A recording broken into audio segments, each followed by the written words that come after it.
Mayat berserakan, markas pasukan elit Ukraina dihantam rudal Rusia.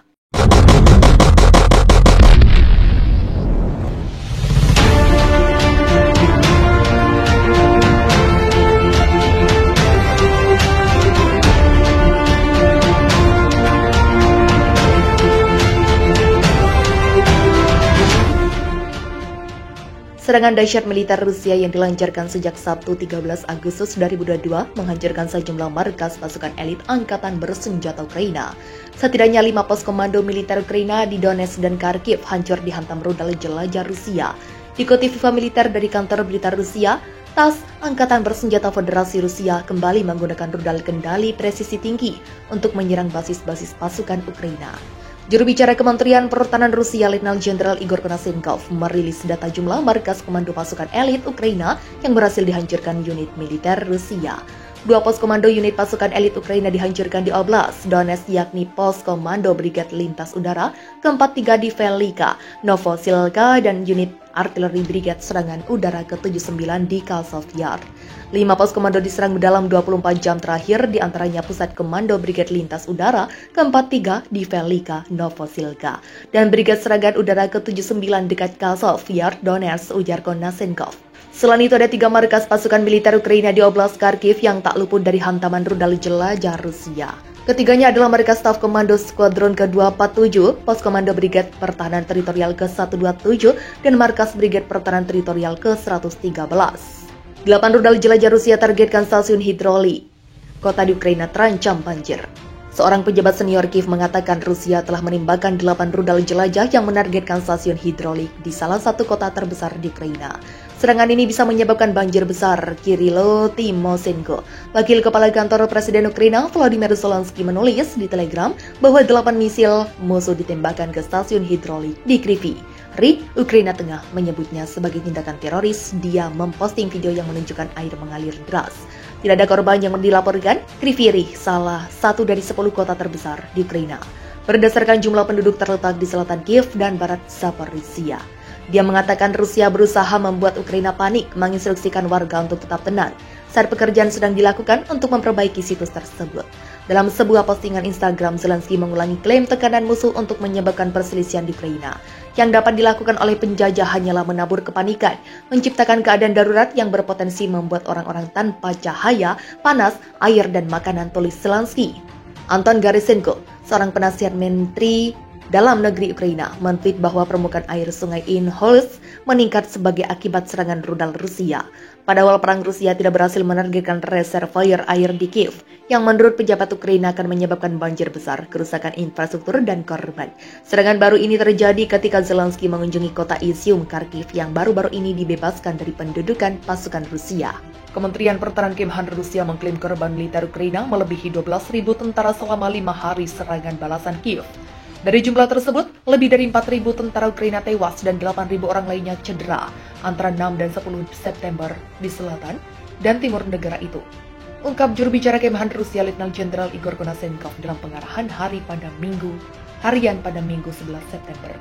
Menurut pejabat itu, pasukan Rusia melakukan serangan presisi dengan rudal dan artileri yang menargetkan unit pro-Kiev di wilayah Kharkiv, tempat pasukan Rusia mundur sebelumnya sebagai bagian dari apa yang digambarkan Moskow sebagai penempatan kembali. Rusia mengatakan militernya telah menghancurkan antara lain banyak pos komando dan menembak jatuh 1 helikopter selama beberapa hari terakhir. Kementerian Pertahanan Rusia juga menuduh pasukan Ukraina telah menembaki pembangkit listrik tenaga nuklir Zaporizhia sebanyak 26 kali sejak 1 September. Fasilitas yang dikendalikan Rusia yang terletak di wilayah Zaporizhia, selatan Ukraina, direbut pasukan Rusia pada awal Maret, segera setelah Moskow meluncurkan operasi militernya. Pada minggu, reaktor terakhir yang beroperasi di fasilitas itu dimatikan. Menurut seorang anggota pemerintahan pro-Rusia di kawasan itu, Vladimir Rogov, keputusan itu dibuat karena penembakan yang terus-menerus terhadap pembangkit oleh Ukraina dan kerusakan pada saluran listrik.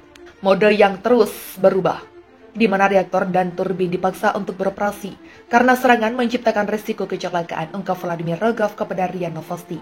Kiev dan Moskow telah saling menuduh menargetkan PLTN dan mempertaruhkan resiko bencana nuklir selama berbulan-bulan sekarang. Dalam briefing Minggu, Kementerian Pertahanan Rusia juga menuduh militer Ukraina sengaja menyerang infrastruktur energi di wilayah yang dibebaskan, termasuk di Republik Rakyat Donetsk. Rusia serang balik Ukraina habis-habisan usai dibuat KO di Kharkiv. Rusia mengklaim pasukannya telah melancarkan serangan besar-besaran ke garda terdepan tentara Ukraina setelah sempat dibuat kewalahan hingga menarik mundur personelnya. Di sejumlah wilayah timur Ukraina, pasukan udara, roket, dan artileri melakukan serangan besar-besaran terhadap unit angkatan bersenjata Ukraina di semua arah operasional. Kata Kementerian Pertahanan Rusia dalam pengarahan harian soal invasinya di Ukraina pada Selasa 13 September malam. Kemhan Rusia mengklaim serangan presisi tinggi juga telah dilancarkan ke sejumlah basis tentara Ukraina di sekitar Sloviansk dan Konstantinovka, Timur Donetsk. Dalam momen terpisah, juru bicara Kremlin Dmitry Peskov menuduh pasukan Ukraina juga telah menyiksa warga sipil yang bertahan di wilayah-wilayah yang kini diduduki Rusia. Tuduhan Rusia itu muncul setelah pihak berwenang Ukraina mengklaim menemukan 4 jasad warga sipil dengan tanda-tanda penyiksaan di desa Zalisny usai merebut kembali daerah itu dari pasukan Moskow. Invasi Rusia ke Ukraina telah memasuki bulan ke-7. Namun peperangan masih belum menunjukkan tanda-tanda akan berhenti. Saat ini pertempuran masih sengit terjadi terutama di timur laut Ukraina, di mana pasukan Kiev berhasil melakukan perlawanan dan merebut lagi sebagian wilayah yang diduduki Rusia, terutama di Kharkiv. Presiden Volodymyr Zelensky mengatakan pasukan Ukraina berhasil merebut kembali lebih dari 6.000 km persegi wilayahnya yang sempat diduduki Rusia. Sejumlah gambar yang diunggah militer Rusia menunjukkan berbagai peti amunisi dan senjata militer tersebar di seluruh wilayah yang ditinggalkan pasukan Rusia. Serangan balasan pasukan Ukraina yang dilancarkan sejak awal September disebut membuat militer Rusia lengah dan kewalahan. Peta militer Kemhan Rusia bahkan tak sengaja memperlihatkan banyak penarikan pasukan Moskow dari wilayah-wilayah yang sedang jadi rebutan di Ukraina. Kekalahan pasukan Rusia dalam beberapa hari terakhir bahkan memicu puluhan pejabat lokal Rusia mulai menantang Presiden Vladimir Putin dan mendesaknya untuk mundur.